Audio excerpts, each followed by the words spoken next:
Welcome to my kitchen. I'm cooking at home today and I'm going to show a really simple dish. It actually started in the restaurant many years ago, but I find it an easy dish to make at home too, so you might want to try it. Just like I am in the restaurant, I like to get organized. It's called your mise en place.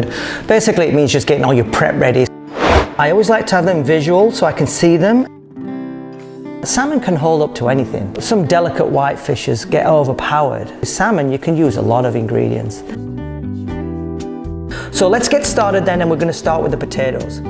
So rather than just cook it with onions, I add fennel to this, and it just adds to the entire dish. The larger your pan, the larger the surface area you have, and the more evenly it cooks.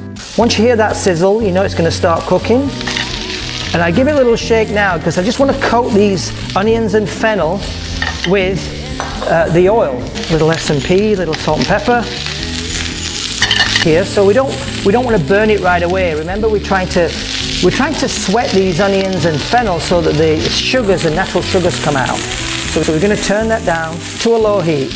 And this is why I like my stove. I can just look at it and see, just like that, just like at work. Always turn the pans inside, so my 12-year-old kid doesn't come past and knock it over. Onions and fennel cook for a while till they start breaking down. So we add a tiny bit of brown sugar and it gives it that little sweetness. A Yukon Gold is, I find, a really nice creamier, rich potato for this.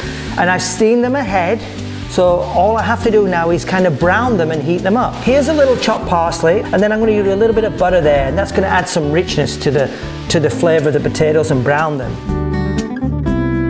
So let's talk about the salmon now. So we got two nice evenly portioned 7-ounce pieces.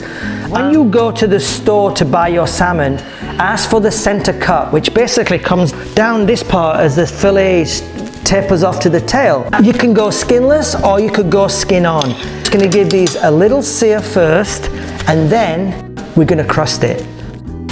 Full heat to start with, just a tiny bit of olive oil, you don't need much. And then I see where the oil is and I rub it around. And that way it helps the fish from not sticking. We only need to do a quick sear on this. So we're going to flip that now. I want to sear in all the salmon flavor. 2 teaspoons of grain mustard, 1 of ginger and 1 of the garlic puree. And this is our adhesive or our glue. And you don't need much.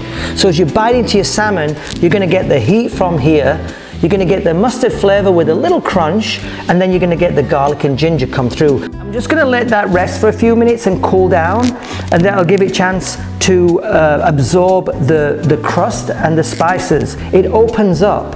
If you can imagine, if you're cold, you're going to be like this, and your fish kind of sinks up. If you're hot, you kind of spread out a little bit. It's the same principle, really. Move this around. Oh, these look delicious. I think these are ready now. So we're going to pop our potatoes in, just browning them. We've steamed them off before. I am going to add the parsley though now. So we give them a little bit, and I'll leave a little bit for garnish at the end. And then we can just add these.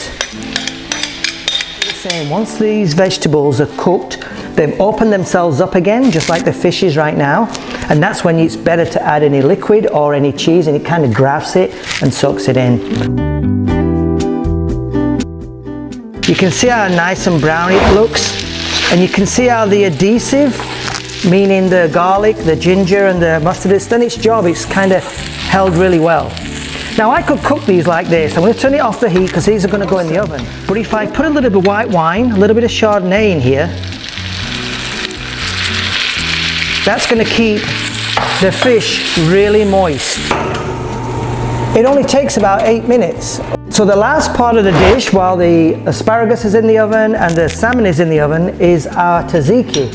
So this is kind of the neutralizer. This is what's going to cool down that hot spice from the blackened spice. And so we've got our mint and dill, Greek yogurt, lemon juice, lemon zest, cucumber.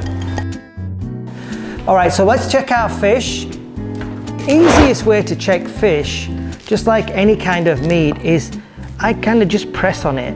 And if it springs back, it's definitely ready. And this one is perfectly cooked. So what I like to do is I like to start in the center of the plate. I like to use white plates because it brings out the color. Then we go into the green from the asparagus. So this is the red part of the dish coming in, but I still want to see the other colors. So all I'm going to do is kind of slant it across. Just put a little bit of tzatziki on top and that will cool it down. Last thing we're going to do is finish it with a little bit of cheese. Your tzatziki set to one side. You've got your aniseed flavoring, your fennel and your onions. And that, ladies and gentlemen, is my go-to salmon dish. Thank you.